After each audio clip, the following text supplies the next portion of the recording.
ఈనాటి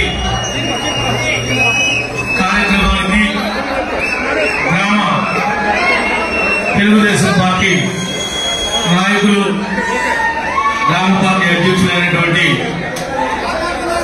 పూజారి శ్రీనివాసరావు గారికి, యూనిట్ ఇన్ఛార్జ్ అయినటువంటి ఏనుగు రామకృష్ణ గారికి, నా మిత్రుడు ఏలూరు ఇన్ఛార్జ్ అయినటువంటి తెలుగుదేశం పార్టీ బడేటి చంటి గారికి, అలాగే ఇంకో మిత్రుడు ఏలూరు ఇన్ఛార్జ్ జనసేన గారికి, అదేవిధంగా వేదిక మీద ఉన్నటువంటి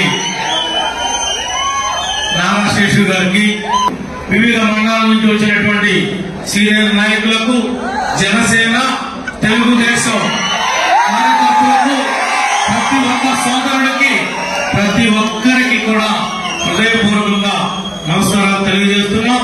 రాబోయేటువంటి సార్వత్రిక ఎన్నికలలో తెలుగుదేశం, జనసేన ఉమ్మడి పశ్చిమ గోదావరి జిల్లాలో 15కి 15 ఎమ్మెల్యేలు, 3కి 3 ఎంపీలు కొట్టి తెలుగుదేశం, జనసేన రుణాన్ని తీర్చుకుంటామని చెప్పి కూడా ఈ సందర్భంగా తెలియజేస్తా ఉన్నాం. ఎవరికి టికెట్ వస్తే వాళ్ళు అసెంబ్లీకి వెళ్ళినట్టే, ఎవరికి టికెట్ వస్తే వాళ్ళు పార్లమెంట్కి వెళ్ళినట్టే. మీరు ఆ విషయాలన్నీ కూడా గమనించుకుని మరి జాగ్రత్తగా మరి అమ్మవారి యొక్క ఆశీస్సులతో తప్పనిసరిగా మన విజయానికి అతి దగ్గరలో ఉన్నాం. మీరంతా కూడా కలిసికట్టుగా పనిచేయాల్సినటువంటి ఆవశ్యకత ఉంది.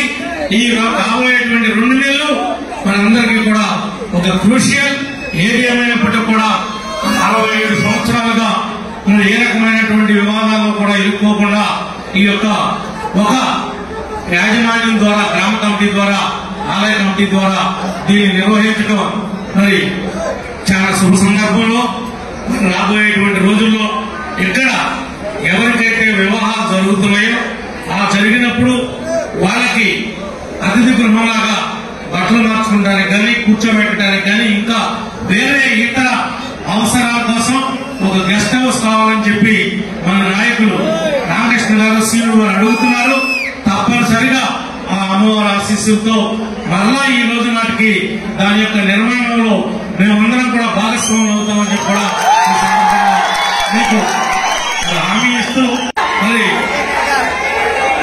ఈ రోజున మన మామకాడి ఉండేవాడు, మన నాయకుడు ఇక్కడ కుంటిలో కూడా ఉండేవాడు. వాడు దురదృష్టవశాత్తు మన మధ్యన లేకపోవడం చాలా బాధాకరం.